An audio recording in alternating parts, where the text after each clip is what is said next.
How's it going, everyone? It's Pri, I'm back, and I'm gonna try this new series on YouTube where I just keep posting. This time I'm gonna be talking about rejection, like how to handle it.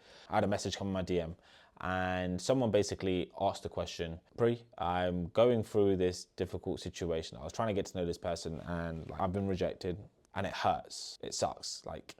It just keeps happening. It keeps happening. It keeps happening. I don't know if I'm doing something wrong in the process, and it's really lowering my confidence. And I empathize. I get it. I do get it. It hits home to understand that people are in this boat where they don't love themselves enough and they don't feel good enough. And when rejection then comes at them at full force, it can spiral people.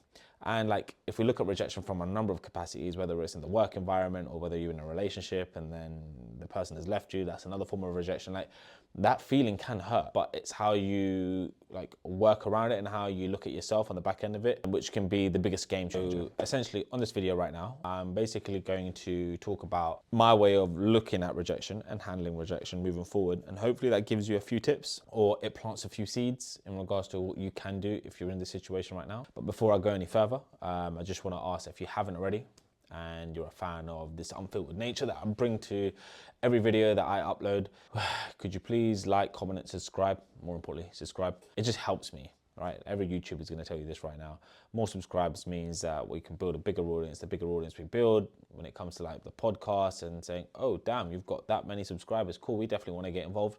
That's what it does. So if I want to get more people unfiltered that are going to look at this show, we want to make sure that we've got the subscribers in there. Plus, if you're a fan of what I talk about and how I say it and how I deliver it, why wouldn't you subscribe? It's a bit of a no-brainer. Anywho, back to what I was talking about in regards to rejection. If you're in this situation right now where you're getting to know someone and they ghost you, or they're just not interested and don't want to get to know you, what do you do? How do you get over that? The first thing I like to try and tell my clients when they're in this boat right now is, all right, so someone's not interested in you. Someone doesn't want to pursue things any further. Fine. First thing, whose loss is it? I want you to answer that question. Whose loss is it? And when you start to really hone into that particular question, I think you start to realize that, hang on a minute, is it my loss or is it theirs? Because what I was about to do in this dating capacity right now is really offer them something that they probably never experienced before. You're a great guy, you're a great lady, you offer great energy, you think differently, you have a heart of gold, you're thoughtful. Fantastic. But they rejected you for whatever reason. Maybe they didn't want to get to know that. Maybe they wanted something else, and that's okay. Whose loss is it? Because I tell you what, if someone rejects me, it ain't my loss.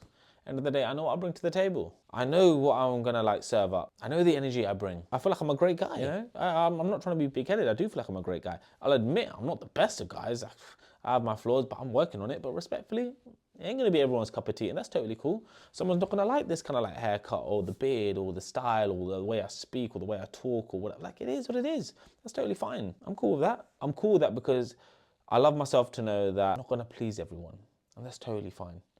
I'm not out here to please everyone. I'm here to please the people that really want to get to know me. Does that make sense? And so if you're in this position right now where someone has rejected you, answer that question, whose loss is it? And this is what I tell people when it comes to work applications and job interviews. If they reject you and they feel sorry, we just didn't feel like it was a right fit. Yeah, they didn't feel like it was a right fit. You did, because you clearly went through the application process. Whose loss is it? I don't know how hardworking you are. Or maybe someone is more hardworking than you. Maybe someone has a different personality style than you. Maybe someone just conducts themselves differently than you. That's okay. You're gonna learn how to do that differently, but respectfully, at the same time, you gave it your all, right? You tried. You were humble enough to admit you didn't understand the question. You did everything you had to do in this job interview, and yet someone else was better. That doesn't mean that you're not good enough. And this is, you see the catch there. You are good enough. Just someone might be better or more suited or more tailored, or they've got different style of experience to you. That doesn't mean that you're not worthy enough. See what I'm doing? And it's that reverse psychology to remind yourself that you are brilliant. You were here for a reason. You played the role, fine. But it's not on you, right? It was their decision. And if they didn't want to hire you for whatever reason, cool. It's their loss, because only you know what you bring to the table, right? Only you know how great you are, how hardworking and determined you are. So when you look at it from that perspective, when you really hone into what it is that you bring in, how can you be upset with yourself if someone says, no, sorry, we didn't think you're a good fit? All right, cool. And this is kind of the energy I used to bring to my interviews. I don't get me wrong, when I went through placement year, I had 100 applications. I only got the last one, and it was quite painful. But I learned from every interview that, okay, cool, fine. Well, how do I improve myself? How do I say things better? Or how do I just be me? And when it came to my final place and I got the job, I was buzzing because I was me, and I conducted myself in the way Pri would. And don't get me wrong, I learned a lot from those failures, what felt like failures, those rejections, how to possibly prepare myself better when someone said to me, your presentation skills weren't great, you said this, and then you contradicted. Like, I learned, fine, but I applied myself and I just was very honest, and that worked on my final interview. And when it came to graduate scheme, it's a very different story. When it came to leaving my graduate scheme and then going back into full-time work after COVID, very different. Someone did say this to me. They said that he came across as a bit too cocky, and this was the second stage interview. And I was like, me, cocky? And I'd obviously worked with this recruiter a lot. Like, we've had a number of conversations, and they kind of knew me. They said, apparently you came across cocky P. And I was like, really? Me? He said, yeah, did you? I was like, I don't think I did. I answered the questions and I was honest where I didn't know certain things, but like, I'm humble enough to know how good I am, and I'm humble enough to know that I'm not the best, and I'll admit that. And the recruiter said to me, well, it's a bit, you might want to look into that. And I said, look, I'll be honest with you. If I felt like I was myself, which I'm putting my hands up and saying I am, I delivered the best way I could, and someone thought I was cocky, best believe they didn't really want to get to know me. They didn't really want to understand what I bring to the table. Like, they could have challenged me on that and asked a few more questions, but maybe they didn't have the time, and that's fine. Like, maybe I don't want to work in that kind of environment, and that's me acknowledging who I am. And so, like, I didn't see that as, oh, damn, we've got to start again. I was like, okay, cool. Well, I'm glad you didn't say yes, because if you felt I was cocky, it was going to be a problem later down the line, right? We weren't going to have the best of relationships. So cool. I was glad that we established that now. Cool. And then what happened? I got a job somewhere else. And then I moved somewhere else after that. And so, like, this is the thing, right? You realize that, like, the people that want you, the people that are on board in regards to your vision and how you want to improve within, like, say, the job space, it's very, very different, because some people are on board and some people do want to take a chance on you. And those are the kind of people you want to invest in, because they're willing to give you a go, right? They're willing to see what you're about. And the same thing comes to dating. If you're trying to get to know someone and they're no longer interested, fine. Whose loss is it? It ain't mine. It's your loss. It's a shame you didn't get to know me, but cool. Wish you all the best. And they may come back later on in the future. Maybe you haven't got the time and energy for that. And that's a different story for another day. But do you hear my point? And the same thing comes to, like, say, relationships too. If there's a breakup and someone wants to walk away, it's going to hurt, especially if you've invested time, energy, and resources into this relationship. You know, you've all your heart on the line.